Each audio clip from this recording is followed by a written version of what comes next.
Happy International Yoga Day.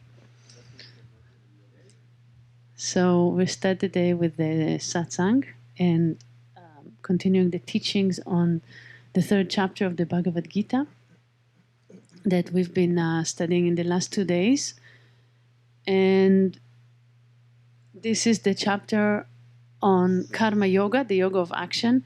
So it's a very practical chapter for all of us, because we're all karma yogis, because we're all living in the world, doing actions. And what Krishna is teaching here, these are very precious teachings that are meant to tell us how to take our regular day-to-day life and turn them into spiritual practice. So it's a very beautiful and unique approach to life that is not dividing between spiritual practice and worldly activity. Everything becomes spiritual practice. So not just when you take time off and sit on your meditation cushion and do some japa or do some asana. This is spiritual practice, and everything else, going to work, doing the daily activities, washing dishes, this is not spiritual practice. Everything becomes spiritual practice once we understand what karma yoga is. How every action can become a yoga, can become sadhana. So we have seen the first few verses, and where we left yesterday was the verse number 4, where Krishna is telling Arjuna, not by non-performance of actions does man reach actionlessness, nor by mere renunciation does he attain to perfection. And we explained the message in this verse is that we should not have a simplified understanding of what is action, what is perfection, what is spiritual sadhana. He says it's not so simple. It's not just dropping everything, renouncing all activity, running away to a cave that makes one spiritual. In fact, it is the continuation of performing of your duties, but with a different mindset that is making one a spiritual aspirant. Because it's not the physical renunciation or the external, it's actually the inner attitude. So here in the commentary, Swami Sivananda is saying that actionlessness is actually the state that we're trying to reach, because the state of self-realization is a state of no action, no doership. And so he explained how to reach that state, which is actually also similar to the word perfection or siddhi. They are synonymous. Perfection and actionlessness are synonymous. Is a state of knowledge of the self and knowledge of reality.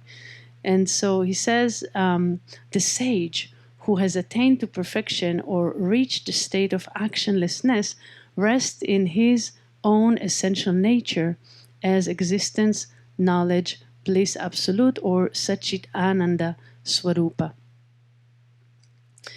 Such a sage has neither necessity nor desire for action as a means to an end. He has perfect satisfaction in the self. So those of you who know a little bit about the Patanjali Yoga Sutra, Patanjali starts by defining yoga as a state of chitta vritti nirodha, when the mental thought waves in the mind are in a state of nirodha, are suspended. And then what happens when the mind is quiet and there are no desires, no thought waves, no vrittis?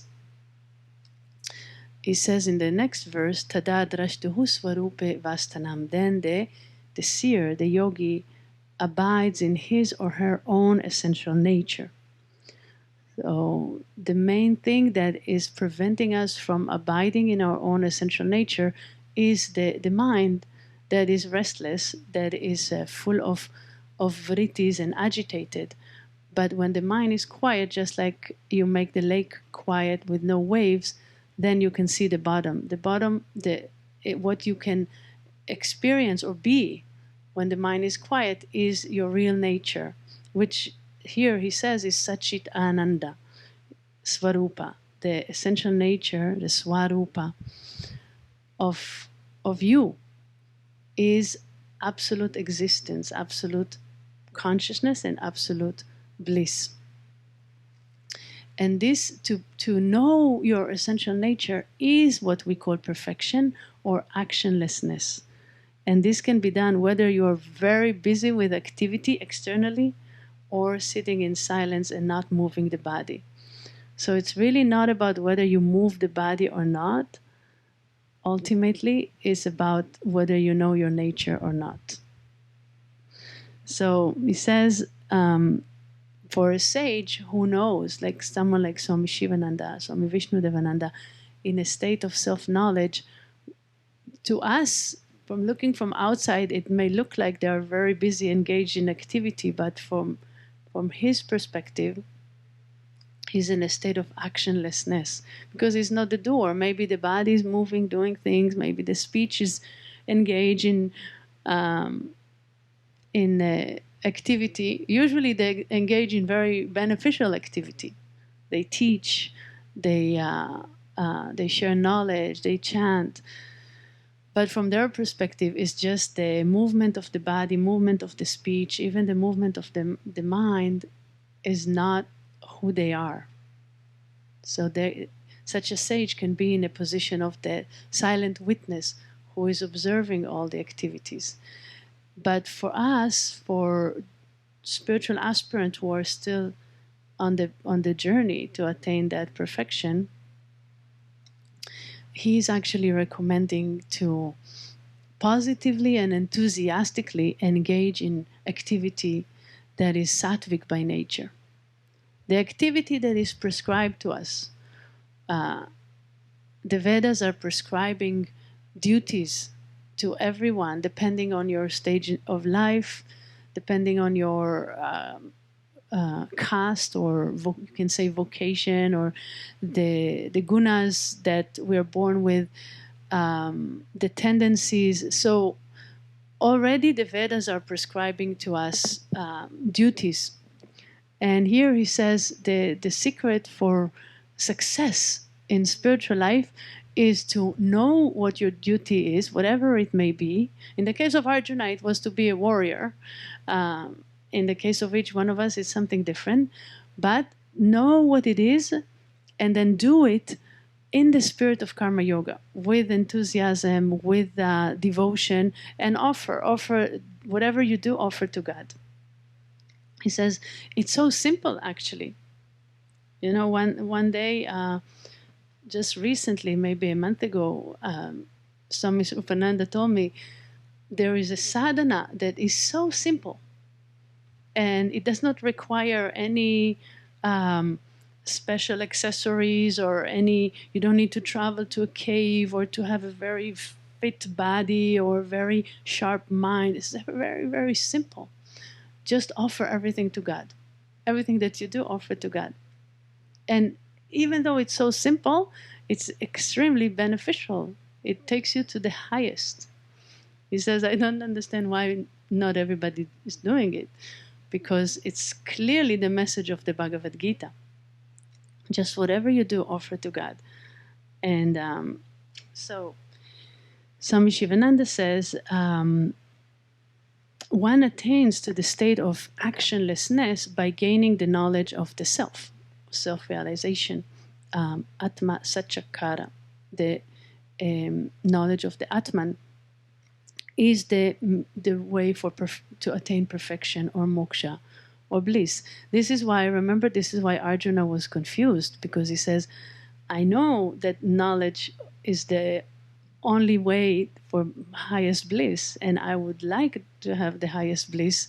So this is why I'm confused, why you're not prescribing to me the path of knowledge. But now it's clear. You will attain knowledge indirectly. Eventually, you will attain the highest bliss through the path of action as well. So, if a man simply sits quiet by abandoning action, you cannot say that he has attained to the state of actionlessness. His mind will be planning, scheming, and speculating. Thought is real action. The sage who is free from affirmative thoughts, wishes, and likes and dislikes, who has the knowledge of the self, can be said to have attained to the state of actionlessness. No one can reach perfection or freedom from action or knowledge of the self by mere renunciation or by simply giving up activities without possessing the knowledge of the self. So in a later verse, Lord Krishna is saying a person who is externally abandoning activities and just sitting and doing nothing, thinking I'm very spiritual, he calls it hypocrisy. Because your mind is very busy while sitting and doing nothing. So in fact, there is a lot of activity there, mental activity. But we all know that karma can be performed at 3 levels, right? Physical activity, verbal activity, and mental activity. So thinking is also action, especially when the person is having the consciousness of a doer. I am thinking, right? And even a person, if they're sitting under a cushion and feeling, I am meditating, my mind is so focused, I am experiencing bliss, whatever. Will you see what's happening here? That the I is still with the body and with the mind. So it's not perfection. This is why he says it's hypocrisy. But in the next verse, he explains the right way to go. And he says, verily, none can ever remain for even a moment without performing action, for everyone is made to act helplessly, indeed, by the qualities born of nature. So, as long as we identify with this body and mind, we cannot stop activity.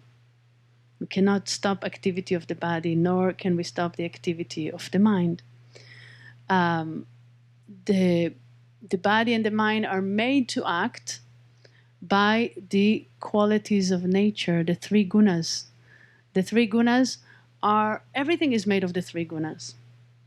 And so this is something that as spiritual aspirant we need to become very, very clear about, and very familiar. There is a whole chapter dedicated to making us familiar with the functions of the 3 gunas, how they operate in our body and mind and in the external environment. This is chapter 14. And then there is another chapter, chapter 17, where again he's analyzing the 3 gunas, sattva, rajas, and tamas, but there he's explaining why we should be cultivating sattva guna. And so here in the commentary, Swami Sivananda is also referring to this, and he says the gunas, or qualities of nature, are 3, namely sattva, rajas, and tamas. Sattva is harmony or light or purity. Rajas is passion or motion. Tamas is inertia or darkness. Now, after explaining in brief what each guna is, he says, sattvic actions help a man to attain to moksha. Rajasic and tamasic actions bind a man to samsara. So, the idea is to become familiar with the functions of the gunas. Gunas themselves, nobody can see gunas. They're very, very subtle. They're like seeds. But we can see their manifestation. We can see their functions. So specifically in the mind, as yogis, we need to become familiar with the operations of the 3 gunas in the mind. And when the mind is very dull, lethargic, and obscure, there is no clarity there. And also there is laziness and heaviness. This is called tamas. This is the manifestation of tamaguna in one's mind. And it happens. It's always there to some extent. The question is to what degree? Is tamaguna predominant in your mind or not? This is the question. Then Rajaguna, when it manifests in the mind, it's in the form of restlessness, agitation of the mind, what we call vikshepa, the tossing nature of the mind. If you remember that lake that we try to make it still and placid, this is where it's very, very wavy. It's Rajaguna. And that's because the perception of the self is very much in this body.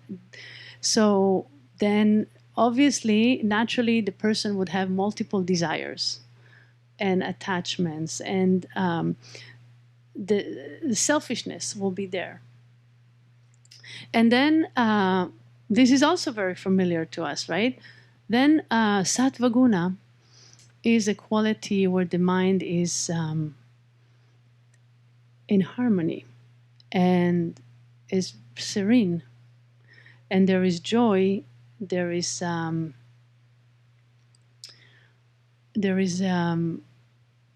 sense of peace and happiness, and also great clarity, like we can see things clearly. And this is a state of selflessness also. It's not so much, this whole universe is not so much about me. So there is selflessness and compassion, kindness. This is Sattvaguna, goodness. In one place, you just call it one word, goodness. So he says we have to become familiar with these three gunas, how they operate, and then cultivate the Sattvaguna, because the tamas and the rajas, he said, they generate bondage. While Sattvaguna, even though it's not the reality, it's not the ultimate truth, but is if we have to perform action, which is what he's saying here, you cannot sit action without action, you must perform action, then at least make your actions sattvic on all three levels. On the level of the physical body, serve, teach, do things that are sattvic, do sadhana, do yoga asana, like today, International Day of Yoga, do the 108 sun salutations with Swami Paramananda. This will be a very sattvic way to act this morning with the body, right? And then do sattvic activities with the speech. You can chant tonight in the puja, or even just say beneficial things to others, to your fellow beings. A kind word would be a sattvic verbal activity. And then, of course, sattvic activity can be done with the mind, meditation, all the bhakti sadhana, the devotional practices. So this is the secret. And the best, ultimate way is just do your duty. If you're in the ashram, your duty is to follow the daily schedule, the daily routine, and do the sadhana, do the karma yoga, etc. So he's concluding this commentary by saying these qualities, or the three gunas, cannot affect a man who has knowledge of the self. Such a person has crossed over these qualities. He has become a gunatita, one who has transcended the qualities of nature. But the ignorant man who has no knowledge of the self and who is swayed by avidya or nescience or ignorance is driven helplessly to action by the gunas. So we'll stop here and continue tomorrow morning. But just to summarize this point, as long as we are unenlightened, then action is unavoidable. So let us do sattvic action. And this will be the practice of karma yoga. Om Tat Sat.